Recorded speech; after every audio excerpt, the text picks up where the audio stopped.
नमस्ते, राधे राधे। मैं कविता जायसवाल आप लोग को देवी पचरा गीत सुनाने जा रही हूँ। बहुत अच्छा पचरा गीत है, तो आप लोग वीडियो को फुल वॉच करके देखिएगा। अभी नवरात्रि आने वाली है, तो आप लोग को सुनाती हूँ पचरा गीत। चैत नवरात्र मैया धरती पे आम हो पुजारी लोगवाना, माई कई कर दर्शनमा हो पुजारी लोगवाना। चैत नवरात्र मैया धरती पे आम हो पुजारी लोगवाना, माई का पामै दर्शनमा हो पुजारी लोगवाना, माई का पामै दर्शनमा हो पुजारी लोगवाना। दर्शन त पामऊ है मालिया बिटिया हो साझे हो भोरे ना, हो साझे हो भोरे ना। माई कई गजरा गुछावै हो कि साझे भोरे ना। दर्शन पामऊ है मालिन के बिटिया हो कि साझे भोरे ना। माई कई गछैनी गजरवा हो कि साझे भोरे ना। माई कई गुछैनी गजरवा हो कि साझे भोरे ना।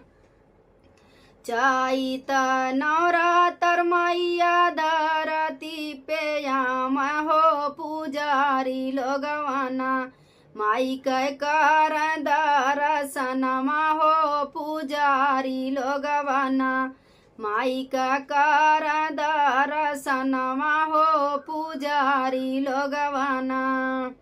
दर्शन त पामऊ है कहारा का बेटी हो कि माटी कना, माई का कलसा गढ़ामै हो कि माटी कना, माई कई कलसा गढ़ामै हो कि माटी कना। चैत नवरात्र मैया धरती पे आम हो पुजारी लोगवाना, माई कई कर दर्शनमा हो पुजारी लोगवाना, माई कई कर दर्शनमा हो पुजारी लोगवाना। दर्शन त पामऊ है, दर्शन त पामऊ है पंडित बेटउआ हो कि साझे भोरे ना। माई के कर नहीं पोथिया हो कि साझे भोरे ना। माई का वाचन पोथिया हो कि साझे भोरे ना। चैत नवरात्र मैया धरती पे आम हो पुजारी लोगवाना, माई कई कर दर्शनमा हो पुजारी लोगवाना, माई कई कर दर्शनमा हो पुजारी लोगवाना।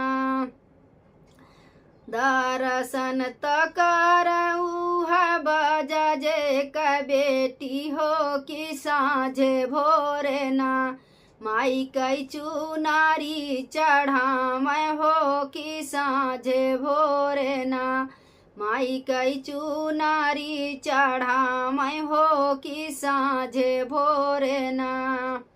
चैत नवरात्र मैया धरती पे आम हो कि पुजारी लोगवाना, माई कई कर दर्शनमा हो पुजारी लोगवाना, माई कई कर दर्शनमा हो कि पुजारी लोगवाना।